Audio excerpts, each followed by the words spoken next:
Hello guys, isang mapagpalang hapon po ulit sa ating lahat. Kayo po ay nasa Munting Hardy ni Sir Mie Vlogs.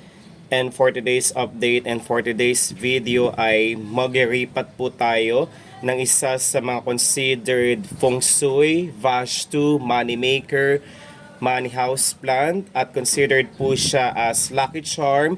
Hindi po nawawala ang varieties, kinds, types at cultivars ng mga snake plants sa pinakamaswerte at hindi po sila nawawala dahil sa kanilang kakayahan sa paglilinis ng hangin. Sila po is considered air filtering at air purifying plants. Itong halaman na ito is napaka-common lamang po. Ito po yung tinatawag na night owl sansevieria or snake plant. Bakit nga ba ako patuloy sa pagpaparami? Ang halaman na ito is napaparami po sa pamamagitan po ng leaf cutting. Isa rin po sa mga dahilan ay simula po nung nagkaroon ako neto sa aming bahay ay hindi po ako makapaniwala sa napakaraming buenas kasaganahan na taglay ng halaman na ito. Kung kaya naman po, subukan nyo po, wala naman pong mawawala kung ating susubukang magtanim po tayo ng halaman na night owl sansevieria at ilagay po natin ang tumbukan po ng maalwan, maswerte at pinakamasaganang point or direction ay doon po sa northeast portion sa hilagang silangang wag po tayo maglalagay ng halaman sa kanluran dahil doon po ang lubugan ng araw. Dapat po doon po sa sikatan ng araw dahil yun po ang sumisimbolo ng isang positive flow or prosperous, abundant at wealthy na chi na siyang tutulong sa atin para po mahaltak ang mga buenas na siyang ipagpapasalamat natin sa ating buhay. Ang gagamitin po nating soil, pagpasensya nyo po medyo hindi pa po magandang boses ko. Ang gagamitin po nating soil is yung tinatawag na fast draining and absorbing. Ito po siya. Napakaganda po ng aking soil. Combination siya ng coco-peat, perlite. Meron din po siyang loam soil, garden soil. A combination din po niya is yung eggshells, powderized eggshells, coco-peat, risal. At nilagyan ko din po ito ng yung mga tuyong dahon, kinat ko po iyon. So, magiging organic fertilizer po ang halaman na tuyong dahon ng mga halaman po para sa ating halaman na Night's Owl Sansevieria. And dito ko po siya ilalagay, papakita ko po. Match na match po siya dito sa white pot. So, lagyan na po natin ito ng soil, kakahalatiin po natin siya. Ayan, dapat po intact po yung lupa sa ating white pot na ito.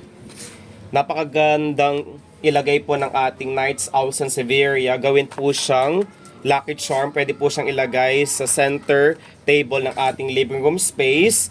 At kadalasan pong halaman na ito is napakagandang gawing decoration sa office, sa workplace, study table. Then meron din po kami neto doon sa aming silid pahingahan, bedroom, dahil ang halaman na ito is lalabas ng napakalinis na oxygen. Kino-convert niya po ang mga methane gases, harmful chemical toxins sa isang napakalinis, napaka-filtered at original. At ang oxygen na yun is napaka-fresh po na kailangan po natin para po ma-boost po ang ating melatonin para po makumpleto po natin ang ating tulog. Yan, kunin na po natin siya at ilalagay na po natin siya dito sa ating white pot. Yan. Ito siya. Dahan-dahan po. Then kung kaya po or kung kailangan po maglagay po tayo ng slight pressure is gawin po natin. Then lalagyan na po natin ito ng soil. Ayan, napakaganda. Para po magkaroon po siya ng aesthetic or beauty, kung may mga pebbles po tayo, lagyan po natin siya sa palibot ng lupa, especially sa tuktok na ibabaw ng ating halaman na ito. Tuktok na ibabaw ng lupa ng halaman na ito.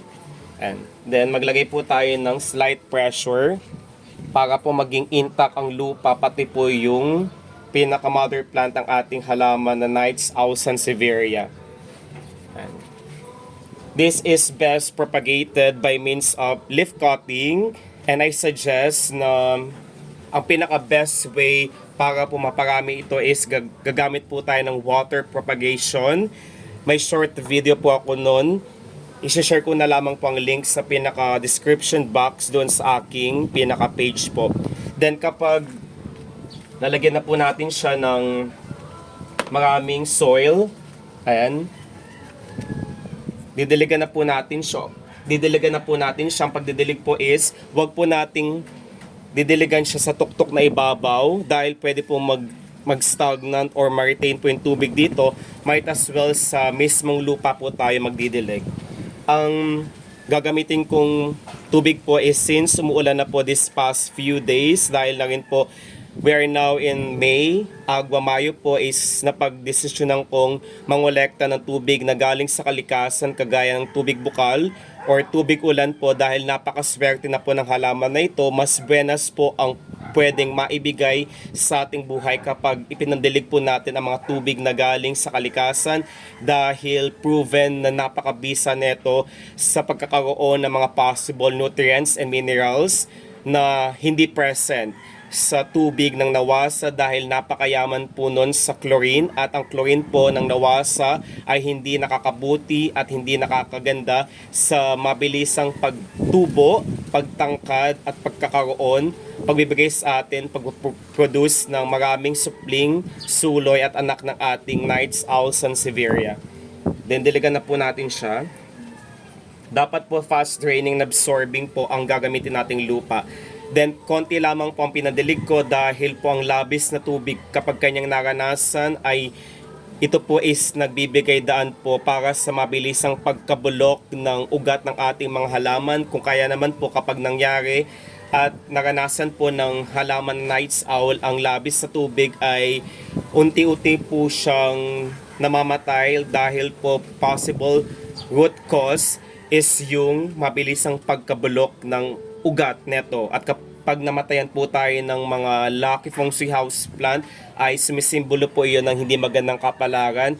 We are extending our time effort po sa sigurado ng ating halaman po is nasa proper condition. We have to monitor and check ang status ng tubig, pagdidilig or watering system para sa ating Night's Owl Sansevieria. Yung lupa din po kailangan pong fast draining and absorbing at ilalagay po natin siya sa indirect sunlight. Although ang Night's Owl Sansevieria is they can thrive sa maximum heat temperature na 40 to 45 degrees. Wag na wag po ang labis na init dahil may possible 3 causes po yon. Kapag may mga black or brown edges siya, may mga white spots or markings sa pinakagitna, yun po yung sunburning at scorching of the leaves po is ito yung pagkakaroon ng kulubot na portion ng ating halaman na Night's Owl Sansevieria. Wag na wag po natin gagawin yun dahil nakakasama po yun sa ating halaman na ito.